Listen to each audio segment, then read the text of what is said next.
When we talk about bilingualism, we have to take into account that there are contrasting opinions concerning its definition.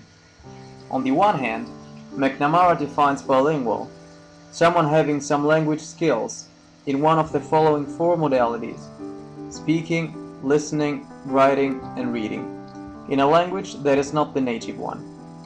But on the other hand, there are those who consider bilingual someone having two equally well-developed languages. Between these two extreme views, a strict and liberal one, there are many intermediate stances. The level of competences and the age of acquisition, before or after childhood, are the most important criteria to define bilingualism, which can be classified according to four language skills: understanding, speaking, reading, and writing. The level of competences varies for each person. As a result, we will have four definitions: balanced bilingualism, someone speaking two languages equally well; dominant bilingualism, where the first language is similar to a mother tongue, whereas the second language is weaker; unbalanced bilingualism, the mother tongue becomes the second language and the territorial language becomes the dominant one; passive bilingualism, when the weaker language is fully understood but cannot be actively used. Both the level of competences and the age of acquisition are vitally important when having to define the concept of mother tongue. But what do we mean by mother tongue? For monolinguals, the answer is relatively easy. The same cannot be said for bilinguals, as there are many factors that come into play. For example, is it the language that they learned from their mother, or the one they know better? Is it the first one learned, or the most used one? The one in which the speaker is most fluent, or the language one identifies with? The only criterion which remains the same during a lifetime is the one concerning the language first learned.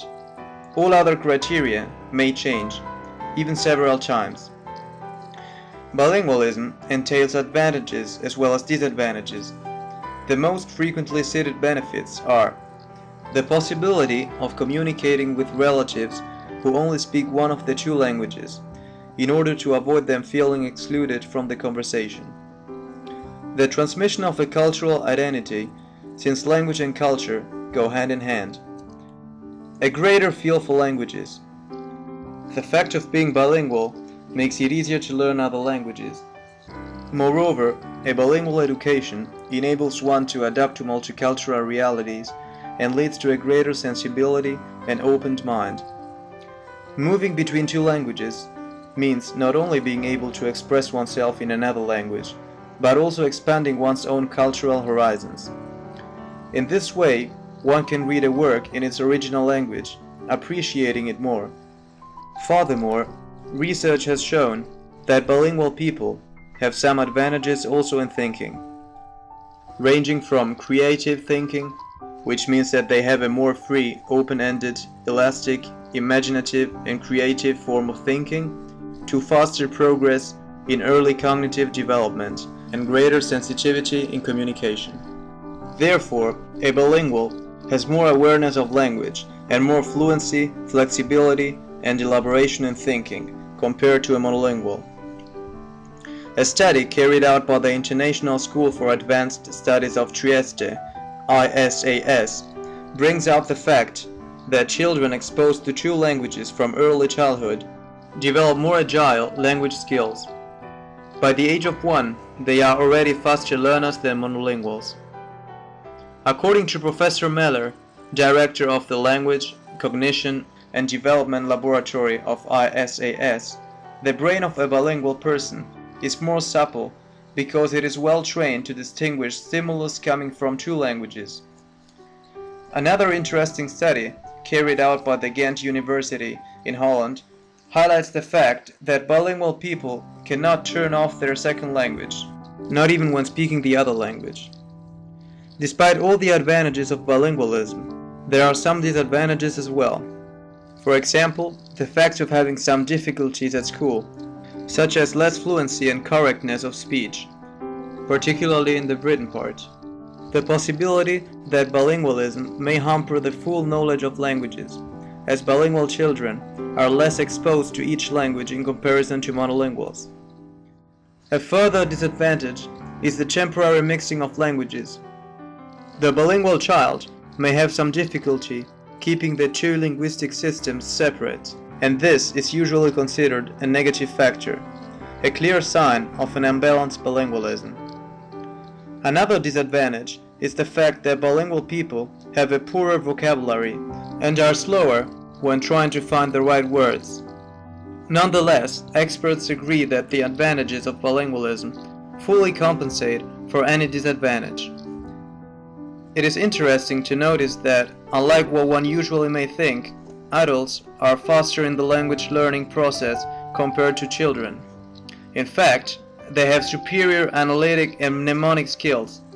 However, as children do not know about mistakes and thus never get frustrated by them, hence they keep on trying until they succeed, adults, on the other hand, have to find the right motivations in order to avoid becoming demoralized when failing. There are a series of linguistic phenomena that rely on the contact between the speakers' languages. These phenomena are often misinterpreted and lead to a conclusion that the languages are mixed up. In reality, they are the linguistic and creative capacity of bilinguals. These products can be classified into three categories: borrowing, interference, and code switching. By borrowing, we mean those foreign words or phrases that have become part of the everyday vocabulary of the recipient language. For example, mountain bike, jogging, computer, etc. We then have to distinguish between borrowing and loan shifts, also known as calques, where the word in the source language is translated literally in the target language. For example, skyscraper in English has given gratte-ciel in French, Wolkenkratzer in German, and rascacielos in Spanish. The interference, instead, derives from the different structures of the two languages.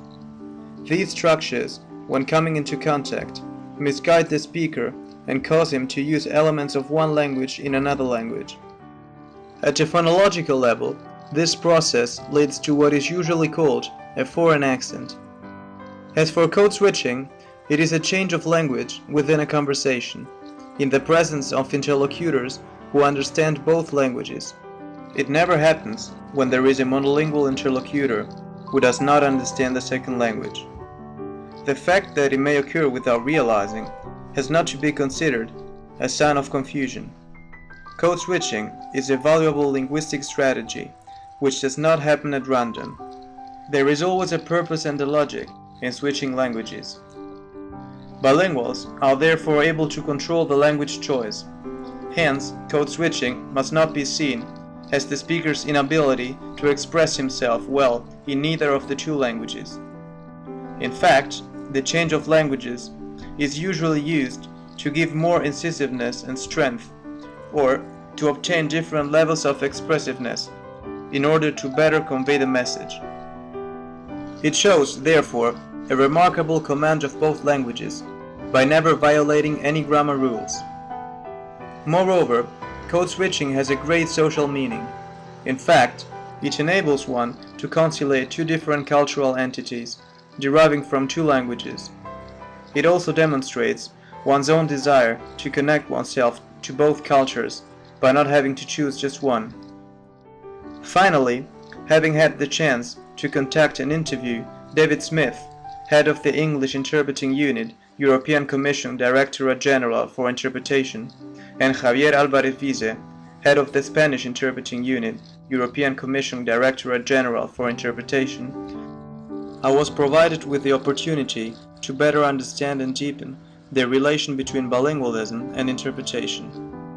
From these interviews, it became clear that there can be some negative effects on bilingual people who take up a career as interpreters. In fact, it may happen that these people become alingual, that is to say, not fluent in any language, especially if under pressure. Monolinguals have a greater command of their first language and express themselves better thanks to a richer vocabulary. However, bilinguals usually have a better understanding. Statistically, in the EU institutions, the non-bilingual interpreters are far more numerous than the native bilinguals. However, it has to be said that despite not being native bilinguals, many interpreters come from multicultural environments. This means that even without having parents speaking in two different languages, they still grew up in two different linguistic environments and can almost be considered bilinguals. I would like to end with a quotation by Ludwig Wittgenstein. "The limits of my language mean the limits of my world."